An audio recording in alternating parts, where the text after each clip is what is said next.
How can we avoid getting stressed out? Hi, I'm Thomas, and welcome to my channel.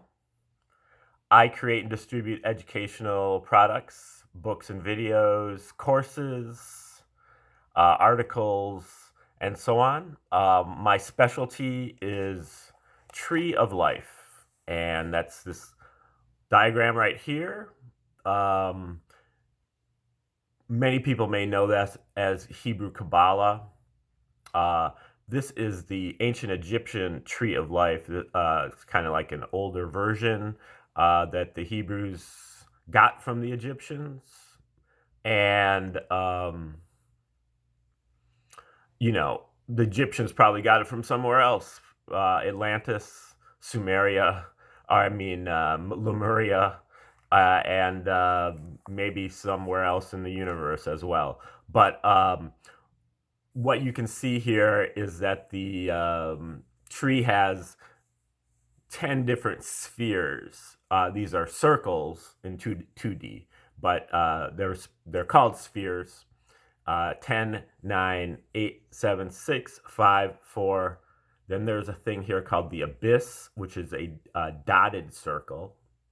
And then there's a 3, 2, 1, and a 0. So 10 circles or spheres, and then the abyss and the 0 above the tree. So that's 12 different categories. And that's what these are. These are our categories of faculties of consciousness, is how a lot of times they're broken down. 12 different faculties of consciousness. And just to go over it very briefly, these different faculties of consciousness, this is really our animal consciousness, our instinct, survival. And then here we have a domestic consciousness, which is, you think of this as what you're getting when you're growing up in the first few years of your life. You're super receptive. You're trying to soak in everything, in particular what your parents are doing, and so you observe them and you memorize what they are doing and you imitate what they're doing. And it's blind, so good or bad, you're going to imitate it. And then the A sphere is kind of similar, where you could think of this as like the real world, so called. And this is where all the institutions are, the churches and the schools and the politicians and the expert opinion. And we learn, once we move out from the house, from the domestic situation into the public, then we kind of learn how this operates, and we kind of just believe in it and we copy it. So this is where logical thinking and belief stems from also.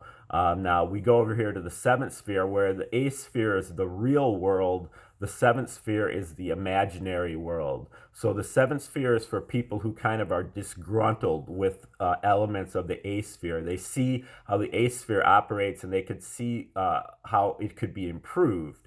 So they move over here, and their creativity, the creative spark, and the imagination, budding intuition, and this is where you would find a lot of the artists and inventors. They come up with kind of alternatives to what's going on here.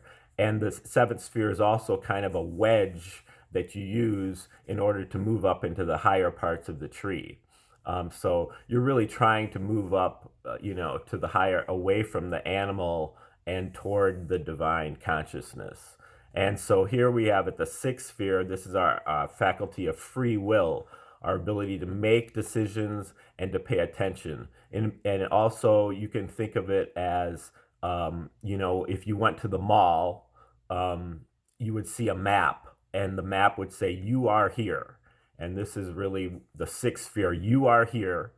And, the question is, are you going to focus your attention down the tree, or are you going to focus your attention up the tree? And, most of the time we're focused down. At the sixth sphere, we learn to really ignore the influences that we're getting from down here and move up move our attention up here into the higher spheres, which includes number 5, which is our sense of justice, cosmic justice, and 4, which is our sense of natural law. So this is really where the cosmology, the natural law is articulated, and this is where the law is enforced. So this is really like karma. This is also where you would find things like nonviolent resistance. Um, and then here also universal law, universal language, universal love. And so the universal love, whereas the seventh sphere is kind of like family love and romantic encounters, our pleasure principle.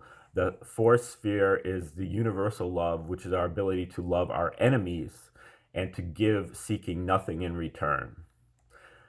Here at the abyss, we've got our psychic powers, in particular, our ability to recognize and to act upon omens or synchronicities that we find in our lives, coincidences. There are no coincidences. Okay, then at the 3, 3 is the beginning of our divine triangle here. 3, 2, and 1 are our divine faculties. 3 is omnipotence, all powerful. And a lot of this ties into sound, especially mantra, but other kinds of rhythmic sound. That's where the power comes from. First, there was the word. And then at the second sphere, we have omniscience, all knowing, or wisdom. And so this is our, in particular, our ability to solve all problems that we encounter.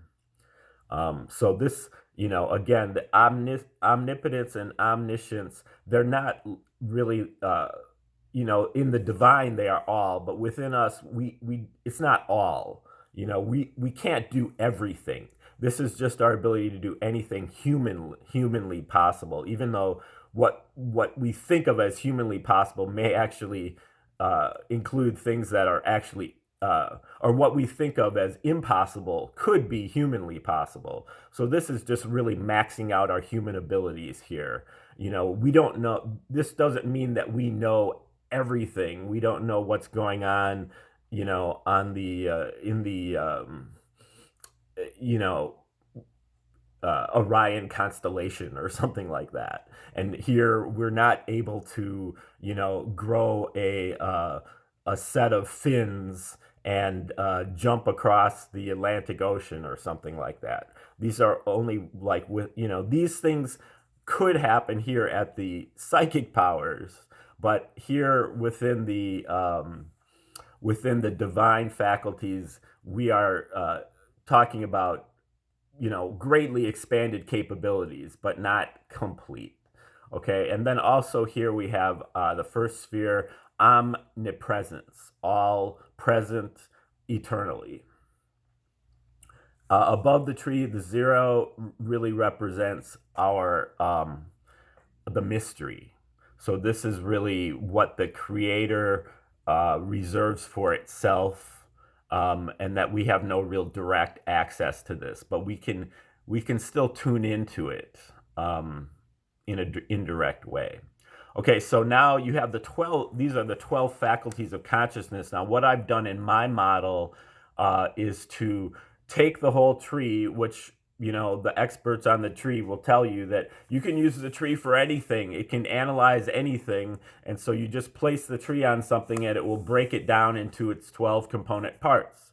So that's what I've done with each one of the spheres, is I've superimposed a tree in miniature onto each one of the spheres. So the 10th sphere breaks down into a mini 10th sphere and a mini 9th sphere and a mini 8th sphere and so on. So this is kind of like a fractal concept. So that's what I have is 12, 12, 12, 12 adds up to 144 different fractal faculties. So the fractal faculties are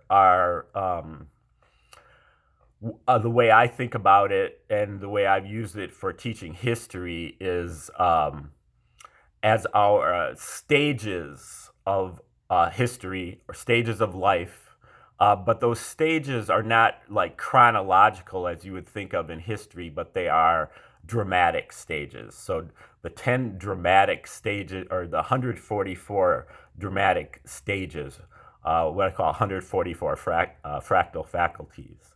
Now, if you would like to kind of play this game at home and have a little scorecard to help you understand the big picture, please click below and I will send you out a copy of my short guide, the 140 to the 144 fractal faculties, annotated. So just kind of like a short version. Now in each one of these videos, I'm going to be going over one of the faculties, one of each. So I'll be doing 144 videos on each one of these faculties. Now today we've chosen the question, how can we avoid getting stressed out? And this corresponds to fractal stage number 39. So when you think about 39, what we're really talking about is we're talking about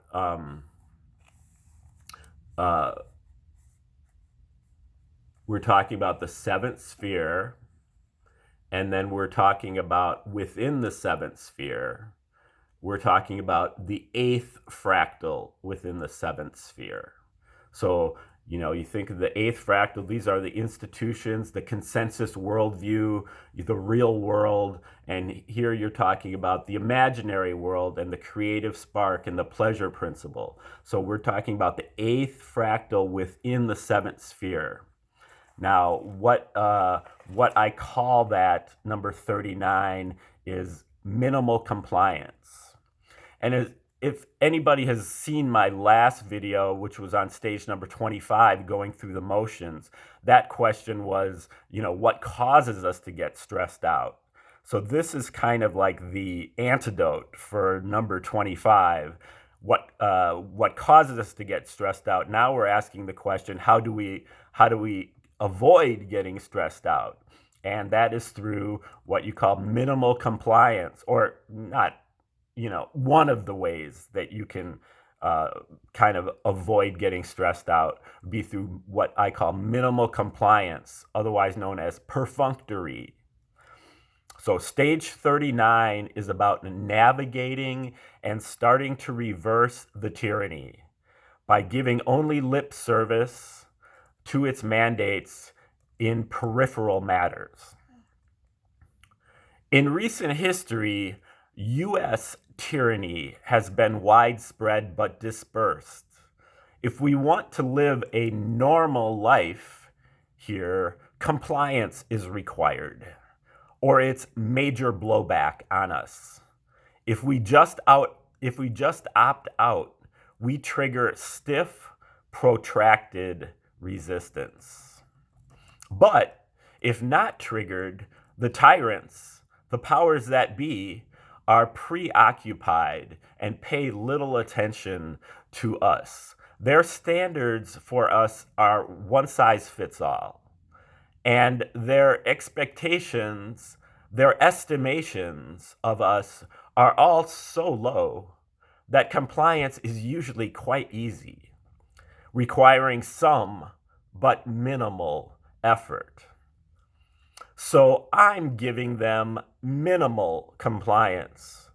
To their norms, I'm living perfunctory, through the funk, hip to when I've done enough, lip service to comply. Perfunctory, through the funk. Is it just a defensive tactic? So to save my energy for the battles I handpick. For now, lay off the adversaries I can't lick. Target only the bullies I know how to trick. Lightly affix the pins I won't prick. And avert the attentions I might pique. Get big and strong while appearing weak until I've had more time to reach my peak. Ready to come out fighting, but only on the hills I would die upon. Only on my lines in the sand, my penultimatums. Otherwise, I'm living perfunctory. Through the funk, hip to when I've done enough. Do less and less until they call my bluff. For to focus on more important stuff. But not just in the grind. Finesse it using minimal compliance to get up over the grind. It's not just going through the motions. I'm living perfunctory with a plan. Not just to lie on my back, but to save up for the day I turn my defense into offense. Quickly satisfy the requirements, then step off the carousel, step off the hamster wheel, get out of the illusion and address our real lives. Activities we really do believe in, or just more time to determine what to believe in. Live in perfunctory, through the funk, hip to when I've done enough. I be hip to the hoops to jump through, and hip to the hype they feed you. I be hip to the hipness of po folks. I be hip to Freemasons in the popo. Hip to tragically hippopotamus poachers. For my health, I stay up on the doctories.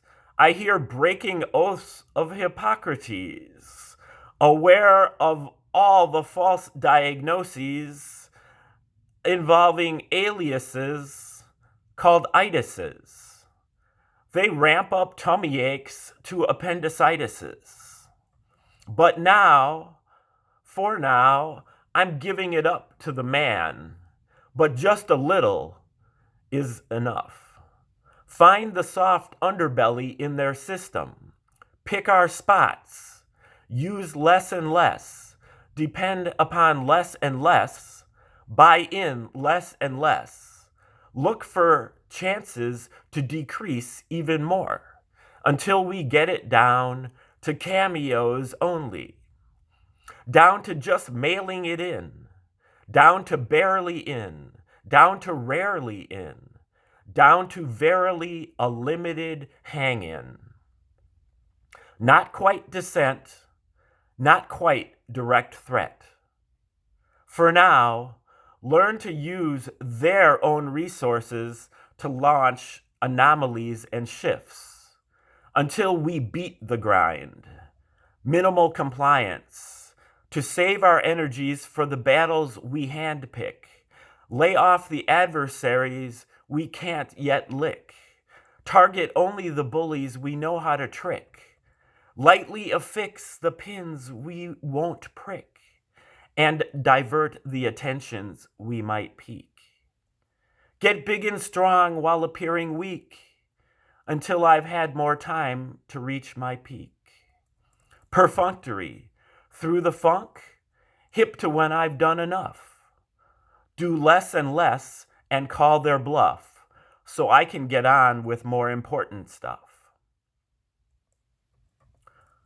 Okay, so that is number 39, perfunctory or minimal compliance.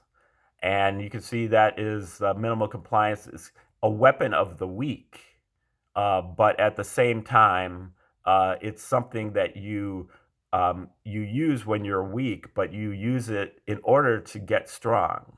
So it's kind of like you're showing them your weak side, while in the background, behind the scenes, you're getting stronger and stronger until you're ready to come out fighting.